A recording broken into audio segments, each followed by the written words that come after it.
तमाम तारीफ़ें अल्लाह ताला जल्ल मजदुहुल करीम के लिए। दुरूद व सलाम नबी करम नूर मुजस्सम शफ़ी मुअज़्ज़म अहमद मुज्तबा जनाब हज़रत मुहम्मद मुस्तफ़ा सल्लल्लाहु ताला अलैहि वसल्लम की ज़ाते वाला सिफ़ात के लिए हम्द व सलात के बाद, अज़ीज़ दोस्तों, बुज़ुर्गों और भाइयों, इंसान खाए पिए सोए जागे तो उसके जिस्म की ज़रूरियात पूरी होती हैं। लेकिन जब वो अल्लाह का ज़िक्र करता है, नमाज पढ़ता है, दुआ मांगता है, इस्तिग़फ़ार पढ़ता है, दुरूद व सलाम के गजरे पेश करता है, तो फिर उसकी रूहानी ज़रूरियात पूरी होती हैं। आज जिस ज़माने में हम वक्त गुजार रहे हैं, लोगों की जिस्मानी ज़रूरियात पूरी करने के लिए, ग़िज़ाई ज़रूरियात पूरी करने के लिए बहुत सारे बंदोबस्त किए जा रहे हैं। लेकिन जितना लोग अपनी ज़ाहिरी ज़रूरियात में ख़ुद कफ़ील होते जा रहे हैं, उतना ही ज़्यादा वो रूहानी तौर पर कमज़ोर होते जा रहे हैं। घंटों बैठकर गपशप करने वाले लोगों के लिए थोड़ी देर भी ज़िक्र इलाही करना मुश्किल हो जाता है। लंबी चौड़ी बातें करने वाले, लंबे चौड़े दलाइल देने वाले लोग और समझदार लोग और सियाने लोग इबादत के मामले में सुस्ती करते हैं, अमल के मसले में कमज़ोर हो जाते हैं। तस्बीहात करना, वज़ाइफ पढ़ना, दुरूद व सलाम पढ़ना, कम बोलना, सच्ची बात करना, सब्र से रहना, शुक्र को अपनाना, कनात इख्तियार करना, हसद, बुग़ज़, अदावत से बचना, ये लोगों के लिए मुश्किल हो जाता है। फिर उसका नुकसान ये है कि मुआशरा एक अजीब सी बेसुकूनी और बेकरारी का शिकार है। जेब में बहुत ज़्यादा पैसे रखने वाला, खुश शक्ल नज़र आने वाला, पेट भर के रोटी खाने वाला शख्स भी ढूंढता फिरता है कि आखिर मैं परेशान हूँ क्यों। आप इंसानियत की तारीख़ पढ़ेंगे तो आपको मालूम होगा कि इंसान ने कभी पत्थर की पूजा की, कभी माज़अल्लाह चाँद सूरज की, दरख्तों की, बुतों की पूजा की। माज़अल्लाह ये गलत डायरेक्शन पे तो चढ़ गया, लेकिन ऐसा नहीं है कि कोई बंदा दुनिया में आया हो और किसी की उसने इबादत ना की हो। इसलिए कि अल्लाह तबारक व तआला ने जिस तरह हमारे जिस्म में खाने की तलब रखी है, पीने की तलब रखी है, सोने की तलब रखी है, इसी तरह अल्लाह ताला ने इबादत के लिए तलब रखी है जिस्म में। ये तो हुआ कि इंसान गुमराह हो गया, गलत रस्तों पे चल निकला, उसने झूठे माबूदों की तरफ माज़अल्लाह तवज्जो कर ली, लेकिन वो किसी न किसी के सामने झुकता रहा, क्योंकि उसके वजूद में तलब थी, शौक था उसे कि वो इबादत करे। अल्लाह तबारक व तआला जब मुसलमान को तौफीक दे और अल्लाह की बारगाह की जानिब वो रुजू करे, तो फिर उसका रवैया ये होना चाहिए कि उसकी तवज्जो हो अल्लाह की जानिब। हमारे यहाँ तस्बीहात पढ़ ली जाती हैं अगर कभी मौका मिले, लेकिन वो ख़ास इन्हिमाक, वो ख़ास शौक़, वो ख़ास ज़ौक़ अल्लाह तबारक व तआला की इबादत का। एक होता है नमाज पढ़ना, एक होता है एहतमाम के साथ नमाज पढ़ना, यानी ज़रा वक्त पे उठना, ज़रा सही करके वज़ू करना, ज़रा शौक़ से मुसल्ला बिछाना। एक होता है तस्बीह पढ़ लेना, और एक होता है ज़रा थोड़ा सा ना शौक़ के साथ अल्लाह को याद करना। आप कभी जो मैंने आय करीमा पढ़ी, इसकी आप शान नज़ूल देखें। नबी करीम सल्लल्लाहु ताला अलैहि वसल्लम के ना कुछ सहाबा अल्लाह की मोहब्बत के शौक़ में हुजूर की बारगाह में हाजिर हुए, और उन्होंने आके अर्ज़ पता क्या किया, अर्ज़ करने लगे, या रसूल अल्लाह सल्लल्लाहु तआला अलैहि वसल्लम, सालों बीत गए हैं सजदे करते हुए, हुजूर सालों बीत गए हैं तस्बीह पढ़ते हुए, सालों बीत गए कहते हुए कि सुबहान अल्लाह वो पाक है। हमें सालों बीत गए ये कहते हुए कि अल्लाहु अकबर वही सबसे बड़ा है। सालों बीत गए कहते हुए कि अल्हम्दुलिल्लाह सारी तारीफ़ें अल्लाह के लिए। सालों बीत गए उसकी तस्बीह करते, तहलील करते, तकबीर कहते। हुजूर अब ना हमारा अपने रब से मिलने को जी चाहता है। कभी यह हकीकत मुंतज़िर नजर आ न लिबास मजाज में, लाखों सजदे तड़प रहे हैं मेरी जबीने नियाज में। और इकबाल कहने लगे कि तेरे इश्क की इंतहा चाहता हूँ, तू मेरी सादगी देख क्या चाहता हूँ। मेरा ज़रा सा तो दिल है मगर शोख इतना, मैं वही लन तरानी सुना चाहता हूँ। मेरा भी दिल करता है कि अल्लाह मैं तुझे कहूँ मैं तुझे देखना चाहता हूँ, जिस तरह हज़रत मूसा कलीम अलैहिस्सलाम ने कहा था, और तू मुझे कहे कि लन तरानी तू नहीं देख सकता। ज़रा सा तो दिल है मगर शोख इतना, मैं भी वही लन तरानी सुना चाहता हूँ। फिर कहने लगे भरी बज़्म में राज की बात कह दी, बड़ा बेअदब हूँ सजा चाहता हूँ। देखो सब लोगों के बीच ही मैंने ये कह दिया। मेरे अजीज सहाबा ना शौक में, कितने सारे लोग हैं आप, कितनी माशाल्लाह बड़ी तादाद में आप आए। हम भी कभी इस शौक में गए हैं कि हमारे रब को देखने को दिल चाहता है, हमारा जी चाहे वो कभी हमें मिले, हम कभी उसकी ज़ियारत करें, उसकी बारगाह करम में हम हाजिर हों। सहाबा ने अर्ज़ किया या रसूल अल्लाह सल्लल्लाहु अलैहि वसल्लम हमारा रब कहाँ है। हमारा ना अपने रब को देखने को जी चाहता है। जब सहाबा ने यह अर्ज़ किया तो अल्लाह ने कुरान मजीद नाजिल किया, फरमाया वइज़ा सालका इबादी अन्नी फ़इन्नी करीब। महबूब जब मेरे बंदे आपकी बारगाह में आके मेरे बारे में पूछे ना, तो उनसे कह देना मैं उनके करीब ही हूं, करीब ही हूं। दलील क्या है? भाई इज़ादान, ये जब भी मुझसे दुआ मांगेंगे मैं इनकी दुआओं को कबूल फरमाऊंगा। मैं इनके करीब हूं, मैं इनके करीब हूं। ये जब भी दुआ मांगेंगे ना मैं कबूल करूंगा, मैं इनके करीब हूं। अल्लाह तबारक व तआला के बंदे अल्लाह से मोहब्बत करते, रब की बारगाह में झुकते, उसको अपने दुख सुनाते, उसके प्यारे महबूब सल्लल्लाहु तआला अलैहि वसल्लम का वसीला लेके उसके हुजूर हाजिर हो जाते, पेशानियां सजदों से रोशन होती। हम ना हर चीज के लिए वक्त निकालते हैं, हर चीज के लिए, लेकिन इबादत के लिए वक्त नहीं निकालते। हर शय आबाद है, हर शय।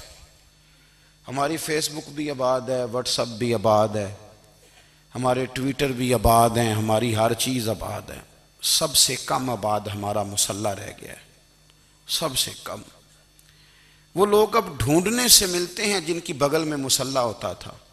मेरे भाई आप कितना को दुनिया के पीछे भागोगे थका देगी, कितना दौलत के पीछे भागोगे थका देगी।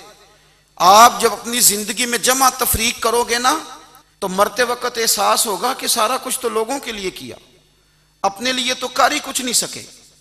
और हम इबादत के मामले में बहानेबाजी भी करते हैं। हम कहते हैं ओहो रिस्क कमाना भी तो इबादत ही है ना, तो मैं हलाल रोजी के लिए जा रहा हूं, ये भी तो इबादत है ना। मेरी तरह के लोग कह देते हैं कि मैं सवेरे उठ के मदरसे में कुछ असबाक देखता हूं, तो ये भी तो इबादत है। मैं बयान करने के लिए मुताला करता हूं, तो ये भी तो इबादत है ना। इतने इतने लंबे सफ़र करके मुल्क में दुनिया में घूमता हूँ, तो ये भी तो मैं इबादत ही कर रहा हूँ। अब स्पेशल नफलों के लिए वक्त किस तरह निकले, स्पेशल करके तस्बीह मैं कैसे चलाऊँ, मैं सारा कुछ हम बहाने बना लेते हैं ना। मेरा सवाल ये है कि ये सारी बातें सहाबा को, नबी करीम को, दीगर लोगों को भी तो पता थी ना। लेकिन आप गौर तो करें, 23 साल हुजूर को वक्त मिला, मुख्तसर वक्त ज़ाहिरन तबलीग करने के लिए। पूरी दुनिया में दीन भी फैलाना है। घर में 11 अज़वाज है, 4 बेटियां हैं, उनकी औलादें, सारे कामकाज भी देखने। लेकिन सैयदा तैयबा ताहिरा हज़रत आयशा सिद्दीक़ा रज़ी अल्लाह ताला अन्हा फरमाती हैं सारा दिन तबलीग करते, हर गुलाम के दुख सुनते, घर में आते तो अपने घर वालों का ख्याल करते, काम में हमारा हाथ बटाते। कुर्बान जाऊं, कहती हैं जमाना सारा सो जाता लेकिन आमना के लाल मुसल्ला बिछा लेते। दुनिया सो गई सारी, सब सो गए, जो खुदाम थे, वो जो गुलाम थे, वो सो गए। सही मुस्लिम में लफ्ज मिलेंगे, सैयदा पाक फरमाती हैं, ओ मेरे नबी के गुलामों, मैंने ये रंग भी देखा है कि हुजूर ने इतना खड़े रहे, इतना क़याम किया, इतना क़याम किया कि मुकद्दस पैरों में वरम आ गए, सूज गए पैर। इतने बड़े दिल पे हाथ रख के नहीं बता सकता कि मेरे कभी नमाज में पैर सूज गए हों, कोई नहीं बता सकता। बच्चों की रोटी कमाते थक गए, बात अलग है। हम सैर करने गए तो थक गए, बात अलग है। लेकिन इबादत में ये भी तो मुस्लिम शरीफ है ना, ये भी तो दीन है ना, ये भी तो हुजूर की सुन्नत है, ये भी तो वो चीज है जो करीम की आंखों की ठंडक है। सैयदा फरमाती हैं पैरों में वरम आ गए और सारी रात ही हुजूर ने नमाज पढ़ी और एक ही आयत बार बार दोहराई। मस्जिद नबी में बिलाल हबशी ने फजर की अजान दे दी और हुजूर अभी मुसल्ले पे थे। करीम फारिग हुए, मैंने अर्ज की या रसूल अल्लाह सल्लल्लाहु अलैहि वसल्लम, आपके तो सदके अल्लाह अगले पिछलों के गुनाह माफ करेगा, तो आप इतनी आहोजारी क्यों फरमाते हैं? आप तो शफी हैं, आप तो अंबिया के इमाम हैं। तो हुजूर ने फरमाया, आयशा तुमने गिनवाया है ना मेरे अल्लाह की मुझ पर कितनी रहमत है। अफला अकूना अब्दन शुकूरा, फरमाया अगर उसने इतनी नेमतें दी हैं तो क्या मैं उसका शुक्रगुजार बंदा ना बनूं? मैं शुक्रगुजार बंदा ना बनूं उसका? फिर अगर इतनी नेमतें उसने दी हैं, मुझे इतना नवाजा है, तो फिर मैं उसके सामने सजदे ना करूं? ओ मेरे भाई, बड़े काबिल फख्र लोग हैं हम कि हम नबी पाक के गुलाम हैं। हम काबिल फख्र हैं कि नबी करीम के गुलाम हैं। क्या कभी इस गुलामी के शुक्राने में भी 2 नफल पढ़े कि या अल्लाह तेरा शुक्र है तूने हमें हुजूर का गुलाम बनाया? याद रखें कि अपनी रूहानी जिंदगी को आबाद करें, इस्तिगफार पढ़ें, तस्बीहात करें। हजरत अब्दुल्ला इब्ने उमर रदी अल्लाह ताला अन्हो, हजरत उमर के साहिबजादे, मक्का मुकरमा में उनकी कब्र है। मैंने जब उन्हें पढ़ा तो मुझे उनसे बड़ा प्यार हो गया। लेकिन आपको पता है वहाँ जाके किसी शख्स का मज़ार तलाश करना या पूछना एक मुश्किल काम होता है। तो एक दफ़ा मैं मक्का शरीफ में हाजिर था, तो एक गाड़ी वाला ड्राइवर मुझे कहने लगा कि मौलाना मैं आपको जानता हूँ, मुझे आपसे मोहब्बत है, एक बात बताऊँ आपको। मैंने कहा बताओ। कहने लगे हज़रत अब्दुल्ला इब्ने उमर की कब्र देखनी है। मैंने कहा ये तू नहीं कह रहा, ये किसी ने बंदोबस्त कराया है, ये अल्लाह ने तेरे दिल में बात डाली है, ये हो गया तू ले चल मुझे। हजरत अब्दुल्ला इब्ने उमर को नबी पाक ने फरमाया था राजुलुन सालिह, ये नेक बंदा है, ये मुत्तकी आदमी। हजरत अब्दुल्ला इब्ने उमर रदी अल्लाह ताला अन्हु सैयदना फारूक आज़म रदी अल्लाह ताला अन्हु के साहिबजादे हैं और इनकी हमशीरा सैयदा हफ्सा रदी अल्लाह ताला अन्हा हुजूर की ज़ौजा मोहतरमा। एक दिन अपनी हमशीरा से कहने लगे कि नबी करीम सल्लल्लाहु ताला अलैहि वसल्लम घर में आए ना, और अगर हुजूर गम उम्मत में परेशान ना हो, तबीयत को हशाश बशाश देखो, तो ज़रा पूछना तो सही हुजूर का मेरे बारे में क्या ख्याल है। पूछना तो सही कि करीम की बारगाह में मेरा क्या मकाम है, मेरे बारे में हुजूर क्या फरमाते हैं। अब बहन को काम बताए और बताए भी भाई, और फिर बहन वो काम ना करे, ये तारीख में होता नहीं। हज़रत उमर फारूक रदी अल्लाह ताला अन्हु की साहिबजादी उम्मुल मोमिनीन रदी अल्लाह ताला अन्हा फरमाती हैं कि मैं तो बस मुंतज़िर थी। उन्होंने तो कहा था ना कि अगर तुम हशाश बशाश देखो तो बात करना, लेकिन हुजूर तशरीफ़ लाए, मेरी बारी थी, मेरे घर तशरीफ़ लाए, खाना पेश किया तो फ़ौरन मैंने अर्ज़ की हुजूर एक बात पूछनी थी। तो हुजूर ने फरमाया पूछिए। मैंने अर्ज़ की हुजूर मेरे भाई अब्दुल्ला इब्ने उमर के बारे में आपका क्या ख्याल है? नौजवानों मेरी बात पे गौर करना, मेरे भाई के बारे में आपका क्या ख्याल है? तो नबी करीम सल्लल्लाहु ताला अलैहि वसल्लम ने मेरी तरफ देखा और फिर हुजूर ज़ेरे लब थोड़ा मुस्कुराए। और बरेली के इमाम कहते हैं कि हुजूर मुस्कुरा देते थे ना, तो जो बड़ा दुखी होता था वो भी हंस पड़ता था। अब सवाल पैदा होता था कि फिर तो उस मुस्कुराहट के लिए इंतज़ार करना पड़ता होगा कई कई महीने के हुजूर मुस्कुराएं तो रोने वाले हंसें। तो आला हज़रत फरमाते नहीं, इंतज़ार नहीं करना पड़ता, ये मुस्कुराते रहना तो हुजूर की आदत है। जिसकी तस्कीन से रोते हुए हंस पड़े उस तबस्सुम की आदत पे लाखों सलाम। यानी ये तो आदत है हुजूर की मुस्कुराते रहना, इसके लिए इंतज़ार नहीं करना पड़ता। भाइयों आप ख्याल रखेंगे, गौर करेंगे, हजरत अब्दुल्लाह इब्ने उमर रदी अल्लाह तआला अन्हु के बारे में पूछा तो सैयदा फरमाती हैं कि नबी करीम सल्लल्लाहु तआला अलैहि वसल्लम ना ज़ेरे लब मुस्कुराए और फरमाया हफ्सा तेरा भाई है तो अच्छा, लेकिन मैंने सुना है कि इशा की नमाज पढ़ता है तो फजर तक सोया ही रहता है। ओ नौजवानों, 10 बजे तक सोने की बात नहीं हुई, 9 बजे तक सोने की बात नहीं हुई, 11 बजे उठने की बात नहीं। हुजूर फरमाने लगे मैंने सुना है कि इशा की नमाज पढ़ के सो जाता है और फजर तक सोया ही रहता है, उसे चाहिए कि तहज्जुद के वक्त उठा करे, अल्लाह की बारगाह में हाजिर हुआ करे, आहुजारी करे, सजदे करे, इबादत करे। उठता है और फजर में जाके उठता है। हजरत जनाब हफ्सा रज़ी अल्लाह तआला अन्हा कहती है मैंने जनाब अब्दुल्ला इब्ने उमर को पैगाम दिया और मैंने कहा मेरे जवान भाई सुन, नबी पाक ने फरमाया है तो अच्छा पर तहज्जुद में नहीं उठता, नफल नहीं पढ़ता। ओ मेरी मिल्लत के जवानों, मज़ा नहीं आ जाता जब सारी दुनिया सोई हो, सारी दुनिया, और बिस्तर भी गर्म हो और नींद भी पूरा गलबा कर रही हो और अचानक घंटी बजे दिमाग में, आंख खुले, घड़ी पे नजर पड़े 3:30 4 बजे का पैगाम घड़ी बताए और कोई चढ़ती जवानी वाला उठे, उठ के वुजू करे और जब वो मुसल्ला खोल के बिछाए तो मदीने वाले महबूब कहते हैं कि हर नमाज पे रब सवाब देता है और जो उठ के तहज्जुद की नमाज पढ़े उसे देख के तो रब मुस्कुराता है, जो उसकी शान के लायक है, जो उसकी शान के लायक, वो मुस्कुराता है, खुश होता है कि मेरा बंदा तहज्जुद में उठ गया, वो मुस्कुराता है। काश हमारी सुबहें कभी अपने मालिक के नाम हो जाएं, काश के सुबह। हजरत अबुल हसन रहमतुल्लाह ताला अलैह हजरत माज इब्ने जबल रदी अल्लाह ताला अन्हु के पास बैठा करते थे। फरमाते हैं उनसे जो प्यार बढ़ा तो फिर मेरा मुसल्ले से भी बढ़ गया।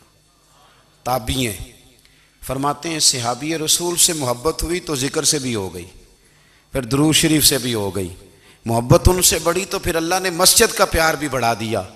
आप फरमाते हैं कि मेरी हर वक्त तबीयत चाहती थी कि बस अल्लाह अल्लाह करूं, बस अल्लाह अल्लाह करूं, बस ना मैं ज़रा थोड़ी जान छुड़ाऊं लोगों से, कुछ 10 मिनट मिले तो मैं कुछ 4 नफल पढ़ लूँ, मैं थोड़ा सा ना बचूं लोगों से और मुझे तस्बीह मिले तो मैं ना कुछ 400-500 दफ़ा इस्तिग़फ़ार पढ़ूं, सुबहान अल्लाह, अल्हम्दुलिल्लाह, अल्लाहु अकबर, ला हौला वला कुव्वता इल्ला बिल्लाह, मैं ना तस्बीहात पढ़ूं।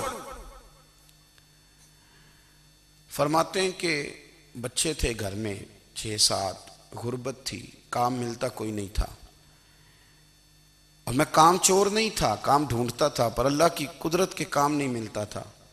फरमाते हैं कि मैंने एक दिन अपनी अहलिया से कहा कि आज मैं फिर जाता हूँ काम ढूंढने। तो मेरी बीवी बड़ी फर्मा बरदार थी, पर उस दिन ना गुर्बत के हाथों तंग आके कहने लगी आज ना कोई तू चीज़ लेके आया तो मुझसे बच्चों की भूख नहीं देखी जाती। ये सब रोगां दा रोग मुहम्मद जिसदा नाम गरीबी, कंड बुला के लंघ जाते नहीं दोस्त यार करीबी। तो आज ना कुछ लेके आया तो मैं बच्चे लेके लेके चली जाऊंगी। शेख फरमाते हैं कि मैं बड़ा परेशान घर से निकला, पर मैंने सुबह से लेके जोर तक काम ढूंढा, काम मिला कोई नहीं। तो मेरे दिल में ख्याल आया चलो काम नहीं मिलता तो अल्लाह अल्लाह तो करे ना, चलो बंदों की मजदूरी नहीं मिलती तो रब करीम की इबादत ही करते हैं। फरमाते हैं कि मैंने ना फुरात के पानी से वुजू किया, नहर के, शदीद धूप थी, साथ रेत थी और रेत तप रही थी। मैंने अपना रुमाल वहीं मुसल्ला के तौर पर बिछा लिया और फरमाते हैं कि जोर से लेकर असर तक नमाज पढ़ी, धूप भी पूरे जोर पे, पर मेरे सजदे का जौक भी पूरे जोर पे। फरमाते हैं सूरज भी चमक रहा है और रब की इबादत का जौक भी पूरे जोर पे। मैं सजदा करूं तो फिर मेरा उठाने को जी ना चाहे, मेरे उस्ताद लिखा करते थे, ये उनका शेर है, वो कहा करते थे मुझे सोज दे, मुझे साज दे, और मुझे नीम शब का न्याज दे, दमे सजदा खुद को मैं तोड़ दूं, मुझे ऐसा ज़ौक़ नमाज दे। और मैं तेरी बहार का फूल हूं, मैं खिला भी हूं तो तेरे लिए, मुझे मेरी शाख से तोड़ ले, मुझे अपनी जुल्फ का नाज दे। भाई फरमाते हैं कि असर तक मैंने नफल पढ़े, दिल ढलने लगा, असर की नमाज पढ़ी और मैं वहां से चला।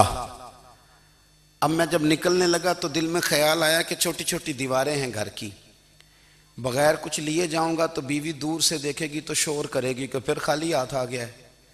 कहते मैंने अपने उसी रुमाल में जिस पे मैंने नमाज पढ़ी थी ना, रुमाल में की आखी दे पंजाबी ज साफा, कहते हैं उसी में ना मैंने कुछ रेत भर ली कि वो दूर से देखेगी तो समझेगी कुछ लेके आया है, चलो जाके उसे बता दूंगा कि आज फिर मजदूरी नहीं मिली।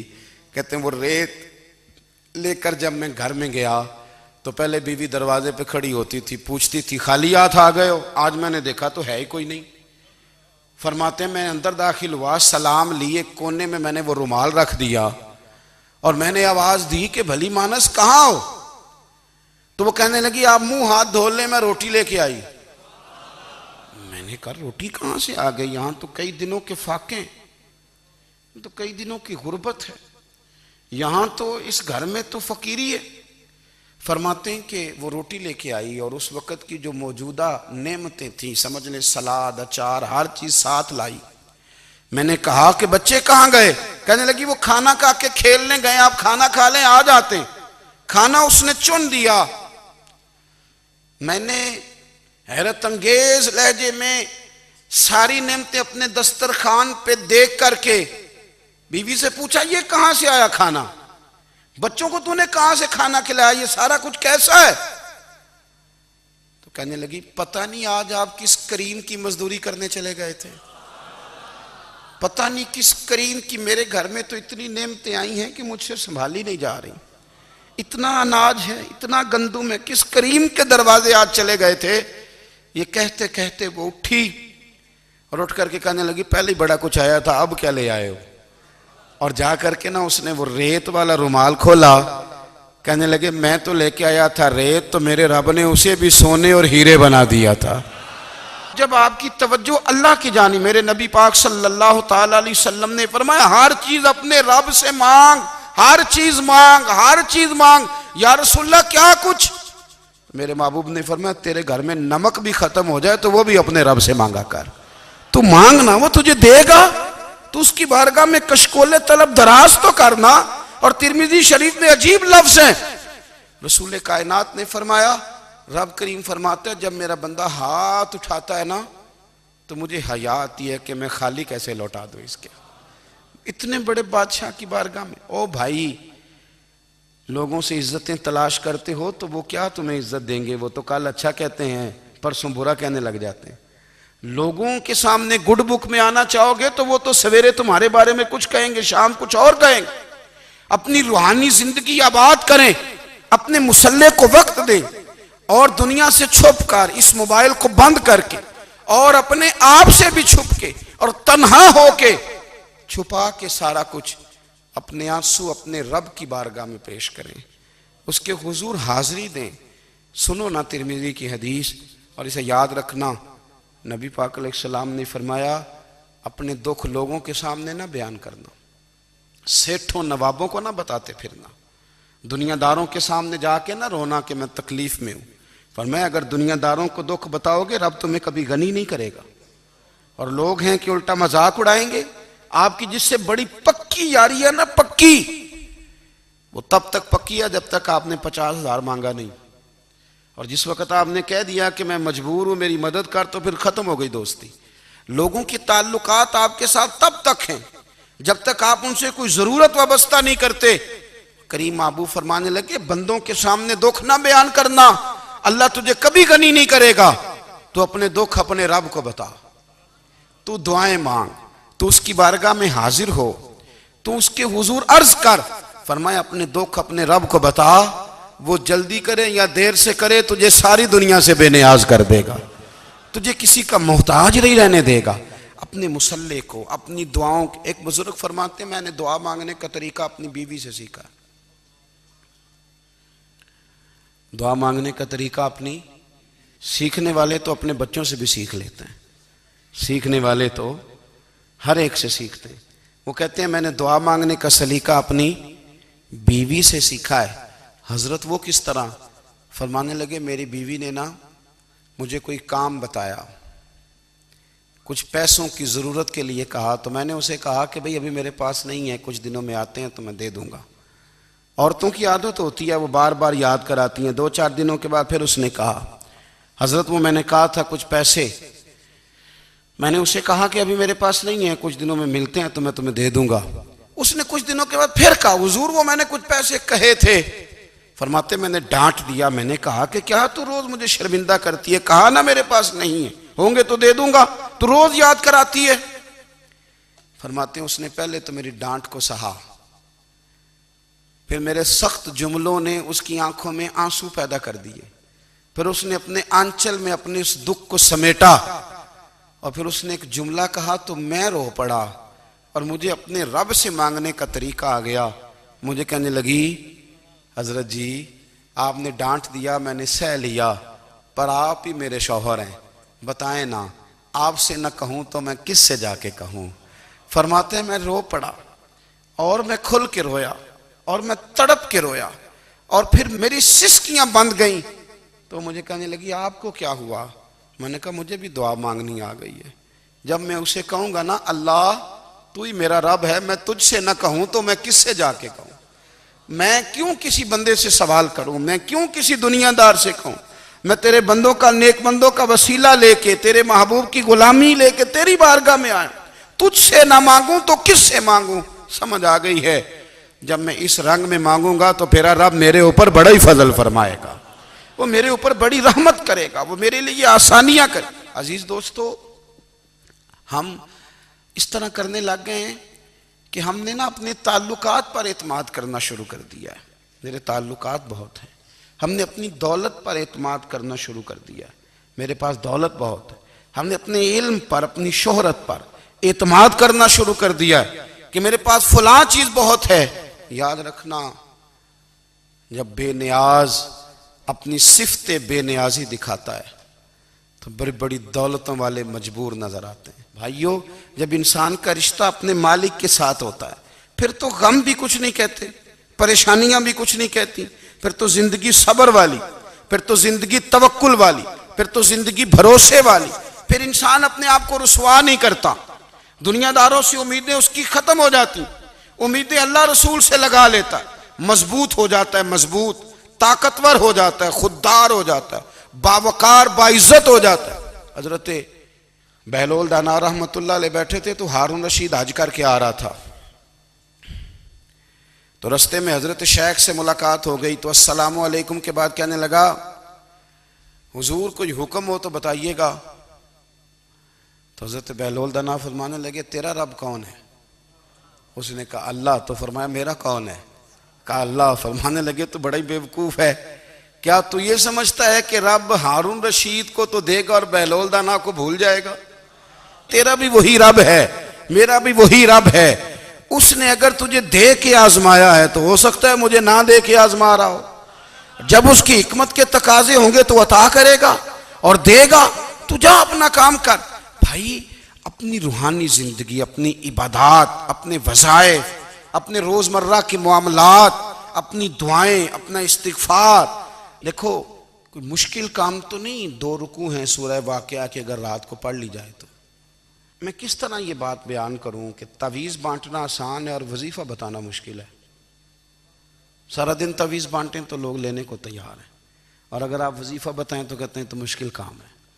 ओ खुदा के बंदे, अगर आपका ताल्लुक कुरान पाक के साथ मजबूत हो, कुरान पाक के साथ अगर आपका रिश्ता हो, लोग सिफारिशें ढूंढते हैं ना दुनिया में, कोई ताल्लुक मिल जाए तो मेरा काम हो जाए। दुनिया में इतना मुश्किल मामला है, आखिरत में मुझे बताइएगा कितना मुश्किल मामला होगा। मेरे नबी पाक सल्लल्लाहु ताला अलैहि वसल्लम ने फरमाया, जो लोग सूरह मुल्क पढ़ा करते थे ना, सूरह मुल्क, ये सूरत मुल्क क़यामत में उनकी सिफारिश करेगी। और इस तरह करेगी कि कहेगी ए अल्लाह यहाँ इस बंदे को जन्नत में दाखिल कर दे या मुझे कुरान पाक से अलहदा कर दे। तो रब फरमाएगा जा इसका दामन थाम के इसे जन्नत तक पहुंचाया। आप बात को समझें, जब आपके ताल्लुकात अपने मामलात के साथ मजबूत होंगे, ये नबी करीम ने वादा किया है कि तू सूरत वाक़या पढ़, तेरे घर में फाका नहीं आएगा। हज़रत अब्दुल्ला इब्न मसूद रदी अल्लाह तआला अन्हु बीमार थे तो हज़रत उस्मान गनी रदी अल्लाह तआला अन्हु तीमारदारी के लिए तशरीफ़ ले गए और जा कर के कहा कि आप बड़े बीमार हैं, आपकी बेटियां ज़्यादा हैं, मैं चाहता हूं कि ख़जाने में से कुछ मदद करूं। तो सैयदना अब्दुल्ला इब्न मसूद रदी अल्लाह तआला अन्हु उठ के बैठ गए और कहने लगे अमीरुल मोमिनीन, अल्लाह आपको मेरी तरफ से, मेरी बेटियों की तरफ से बेहतर सिला दे। मेरी बेटियों को किसी खजाने की ज़रूरत नहीं, मैंने उन्हें खजाना दे दिया है। कहा जनाब आपने कौन सा खजाना दिया है, मैं आपके माली मामलात को जानता हूं। तो फरमाने लगे अमीरुल मोमिनीन, मेरे नबी करीम ने फरमाया है जो सूरत वाक़या पढ़े उसे कभी फाका नहीं आता।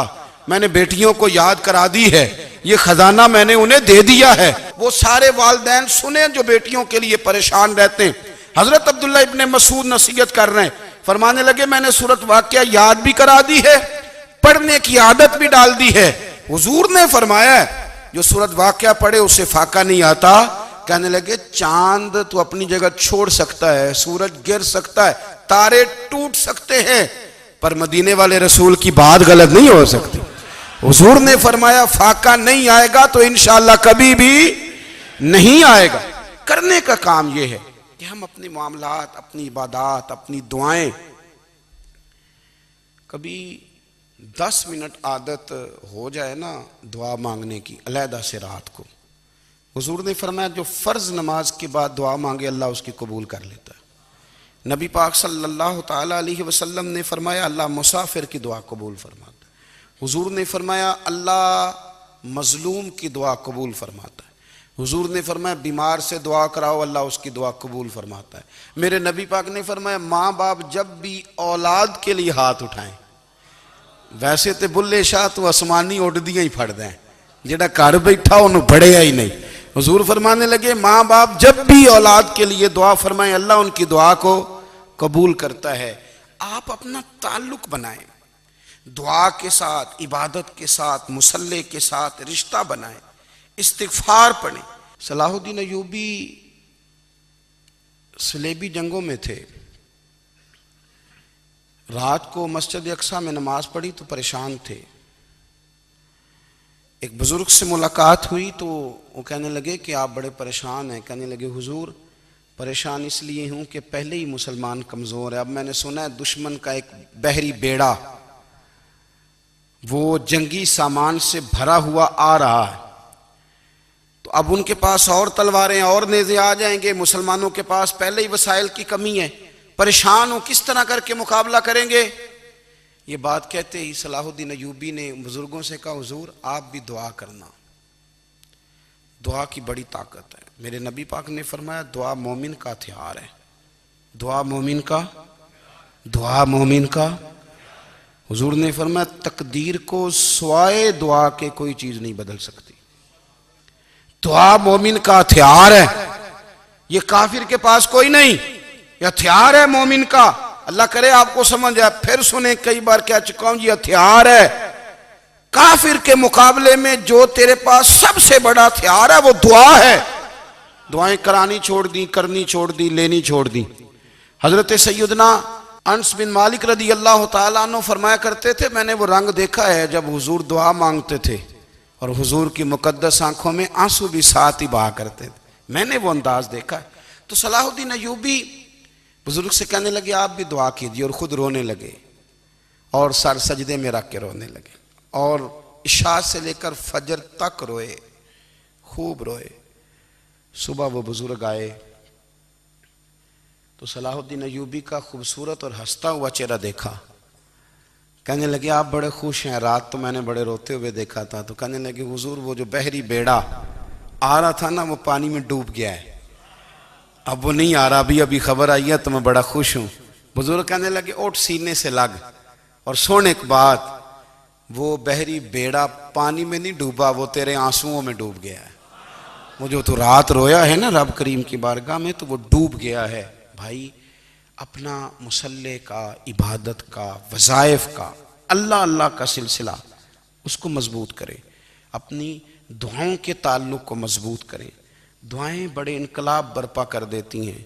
हम थोड़े थोड़े ना जब से खुश्क हुए हैं ना, खुश्क, और मेरी तो जमात ही सूफिया की जमात थी। हम तो दाता अली अजमेरी की जमात से, हम तो ख्वाजा अजमेरी की जमात से, हम तो शेख अहमद फ़ारूक सरहंदी की जमात से, हम तो सूफिया की जमात। हमारी जमात ने भी वो ताल्लुक़ जो हमारे बुज़ुर्गों ने बनाया था। बुज़ुर्ग अल्लाह के करीब कैसे जाता है? तो हमारे यहाँ ना बहुत सारे लोग कहते हैं जी नज़र हो गई तो काम हो गया। भाई जो बुखारी मुस्लिम में तरीका है ना अल्लाह का कुर्ब पाने का, वो तो नफल है। नबी करीम अलैहिस्सलाम ने फरमाया बंदा नफलों के ज़रिए रब के करीब जाता है, और इतना करीब जाता है कि फिर अल्लाह उसकी ज़ुबान बन जाता है, अल्लाह उसकी आंखें बन जाता है, कान बन जाता है, हाथ और पैर बन जाता है। तो ये तो इबादत है, ये तो अल्लाह की बारगाह की हाज़िरी है जो आपको अल्लाह के करीब करेगी। तो अपने नमाज को अहमियत दे के अदा करें। नमाजें मोबाइल बंद करके अदा करें। देखिए ना, कुछ लोग कहते हैं मुझे टाइम नहीं मिलता नमाज का, तो मैं कहता हूँ ये आपने बड़ी जुर्रत की बात की है। मुझे को मेरा पीर भाई कह देना मेरे पास टाइम नहीं है आपको मिलने का, तो मैं कहता हूँ आज के बाद आना ही ना। तू क्या समझता है, तू बहुत बड़ा आदमी है, तेरे पास टाइम नहीं है और हमें मिलने का टाइम, मौज कर। तो आपने अल्लाह रसूल को कह दिया टाइम नहीं। और अजीब फलसफा है ना, कहा जाए नमाज पढ़ने आओ तो कहते हैं कपड़े ठीक नहीं, और कहा जाए कि आओ जरा दावत पे चलें तो कहते हैं 1 मिनट ठहर मैं कपड़े बदल के आया। नमाज के लिए कहा तो कहते ठीक नहीं, दावत के लिए कहा तो कहते मैं जरा तैयारी कर लूं, यूं जाना मुनासिब नहीं। ये मामला ठीक नहीं। रब तो फरमाता है कि जब तुम मस्जिद में आ तो जीनत इख्तियार करके आ, खूब ज़ौक़ से दुआ मांगे, खूब शौक़ से नमाज पढ़ें, खूब इस्तिग़फ़ार का मिजाज बनाएं। आप लोगों के बीच रह के सुख हासिल करना चाहते हैं, लेकिन आपको पता है कई कई महीने गारे हिरा में रहना भी मदीने वाले महबूब का तरीका है। हर साल एतिकाफ बैठना अलग से, ये भी हुजूर का तरीका है। मस्जिद नबी के अंदर दरवाज़ा खुलता था नबी करीम का, पर घर के अंदर नफल पढ़े नबी पाक ने। और हुजूर फरमाते हैं कुछ नफल नमाज घर में भी पढ़ा करो, घर को कब्रिस्तान ना बनाओ। हमारा घर अल्लाह के ज़िक्र से आबाद होगा अगर हम नमाज पढ़ेंगे ना। मैं जब सुन्नत पढ़ने के लिए घर में खड़ा होता हूँ तो मेरा जो 2.5-3 साल का बेटा है ना, वो भी मेरे साथ नमाज पढ़नी शुरू कर दे। उसे पता कोई नहीं नमाज क्या होती है, लेकिन वो भी ना सजदा ना भी करना है तो साथ लेट ज़रूर जाता है। पता चला बच्चे लेक्चर देने से नमाज नहीं पढ़ते, नमाज शुरू कर दें तो बच्चे भी शुरू कर देते हैं। हम जब परेशान होते हैं तो लेक्चर देते हैं, तो लेक्चर तो बाहर शायद चल जाए, घर में कैसे चलेगा, घर में तो अमल चलेगा। तो मेरे अजीज़, आज के इस रूहानी इज्तिमा में हमारे दोस्तों ने जो मेहनत की, हमने बार बार अपनी नीयत से पूछा खुदा हमें माफ़ करे अगर कोई ज़ाती शोहरत है, कोई हमारे ज़ाती मुफादात हैं, रब हमें हिदायत दे। हमारी ये ख्वाहिश थी कि रूहानी इज्तिमा हमें थोड़ा सा अल्लाह और उसके रसूल के जानिब माइल करे, कुछ हमारा रिश्ता मुसल्ले के साथ मजबूत करे।